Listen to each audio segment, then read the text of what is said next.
selamat datang di seri video instruksi literasi informasi. Melalui video ini, kita akan belajar cara efektif mencari dan menggunakan informasi untuk mendukung aktivitas perkuliahan. For your information, seri video tutorial literasi informasi ini terbagi menjadi 4 bagian. So, pastikan kamu sudah menonton ya bagian 1, 2, dan 3. Pada modul sebelumnya, kita sudah mempelajari mengenai identifikasi informasi, lokasi dan strategi dalam pencarian informasi, serta mengevaluasi informasi yang kita dapatkan.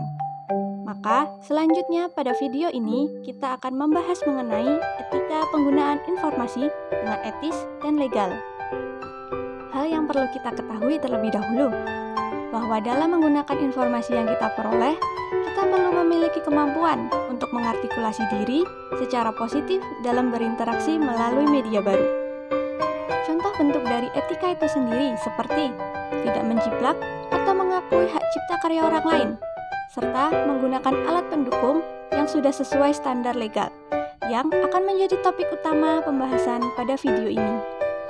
Lalu, ada etika dengan tidak menggunakan informasi untuk melanggar moral, dan etika untuk tidak merusak atau mengganggu informasi orang lain. Menjiplak atau mengakui hak cipta karya orang lain sering disebut dengan plagiarisme.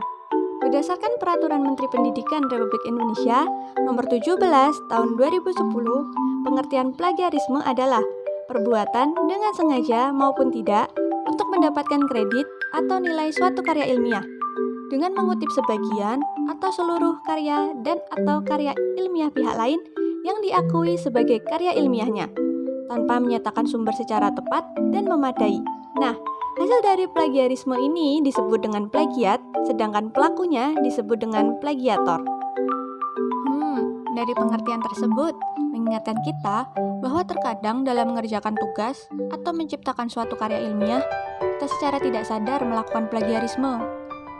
Kadang lupa untuk menyebutkan identitas sumber referensi dari gagasan, pandangan, atau teori orang lain yang kita gunakan.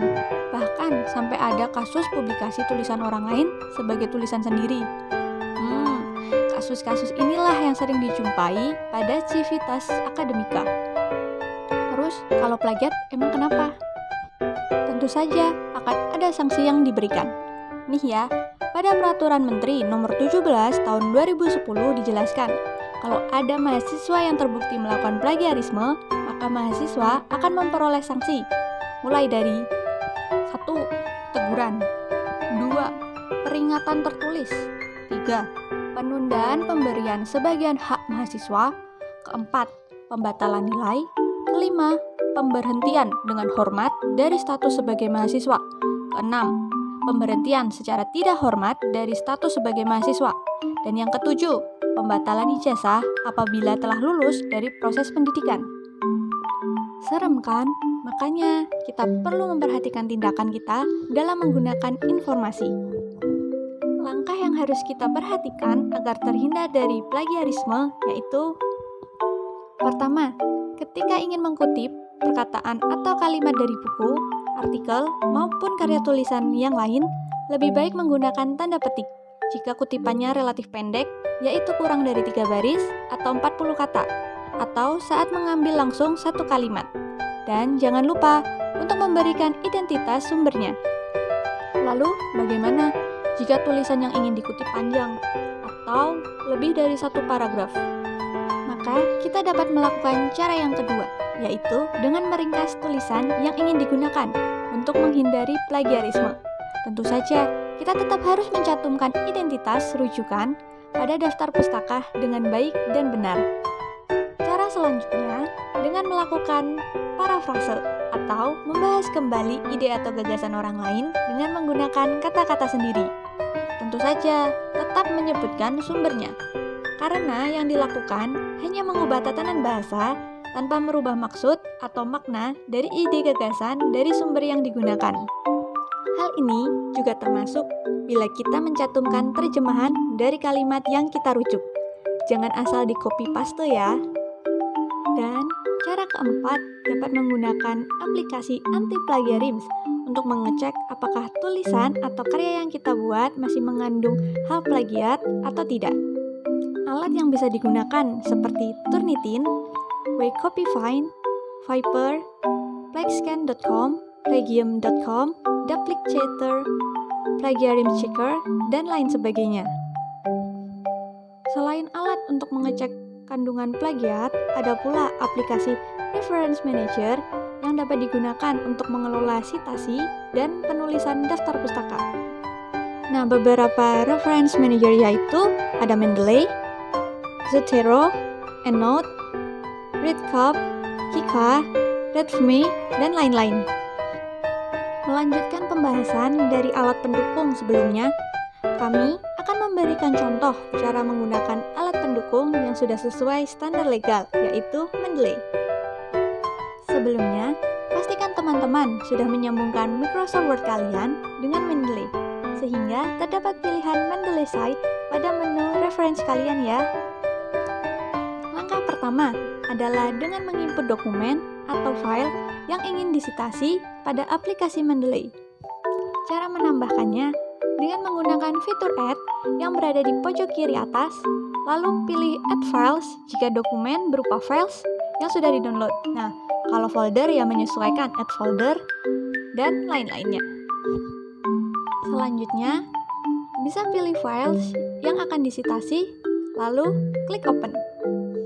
Lalu tunggu untuk file di-upload pada Mendeley. Nah, jika file sudah terupload pada Mendeley, maka langkah selanjutnya adalah memastikan metadata dari dokumen apakah sudah sesuai atau belum. Di sini, kita perlu melakukan pemeriksaan metadata yang termuat di Mendeley. Pertama, type, yaitu bagian metadata untuk menyatakan jenis karya. Pastikan sudah sesuai ya. Nah, pada contoh ini, kami menggunakan jurnal artikel sebagai type-nya. Selanjutnya, bagian kedua, yaitu judul jurnal. Pastikan judul jurnal yang tercantum pada Mendeley sudah sesuai dengan yang aslinya. Perhatikan juga untuk penulisan huruf kapitalnya. Lalu, untuk author. Nah, bagian ini merupakan bagian untuk nama penulis. Cara penulisannya didahulukan dengan nama belakang. Lalu, beri tanda koma, baru lanjutkan dengan nama depannya. Bila penulis lebih dari satu, maka setelah penulis pertama, bisa kita klik Enter untuk melanjutkan pengisian penulis kedua, dan selanjutnya. Yang keempat, yaitu jurnal. Yang dimaksud adalah nama jurnal yang akan kita gunakan. Pengisian selanjutnya, pastikan pada tahun, volume, dan isu yang ada di Mendeley sudah sesuai dengan yang ada di jurnal. Begitu juga mengenai halaman. Bagian selanjutnya, abstrak ini bisa kalian isi secara opsional, boleh iya, boleh enggak. Lalu, cantumkan keyword yang ada di jurnal pada Mendeley. Dan bagian terakhir, isi DOI sesuai dengan yang ada di jurnal. Setelah metadata yang ada di Mendeley sudah sesuai, untuk melakukan citasi bisa dilakukan dengan menggunakan Insert Citation pada menu Reference. Berikut adalah contoh kalimat yang dikutip dari jurnal untuk dijadikan bahan rujukan.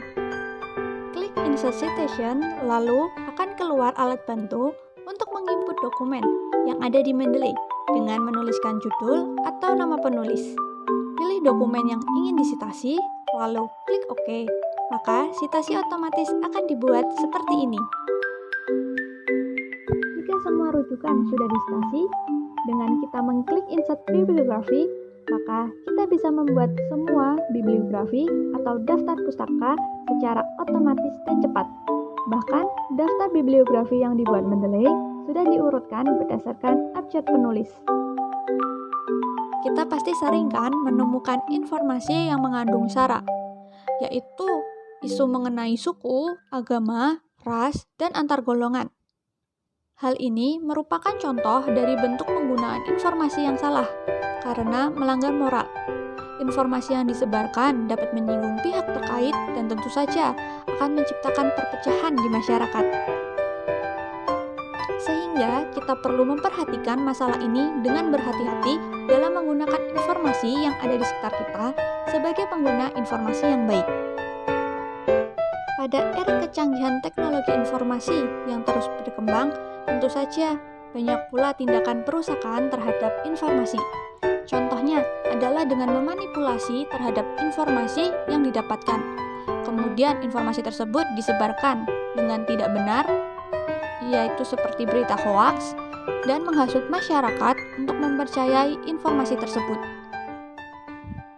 Bahkan sering beredar informasi dengan mengatasnamakan seorang profesional atau badan instansi resmi atas informasi yang tidak benar tersebut. Ada pula kasus cybercrime di mana tindakan tersebut dapat dilakukan dengan mengakses data atau informasi orang lain tanpa izin dan akhirnya menimbulkan kerugian bagi orang lain. Oke, segitu dulu penjelasan pada video ini tentang etika penggunaan informasi dengan etis dan legal. Semoga dapat dipahami dengan baik dan semoga dengan adanya video ini kita semakin bijak dalam menggunakan informasi. Ingat ya, jangan lupa untuk selalu menaati etika dalam menggunakan informasi.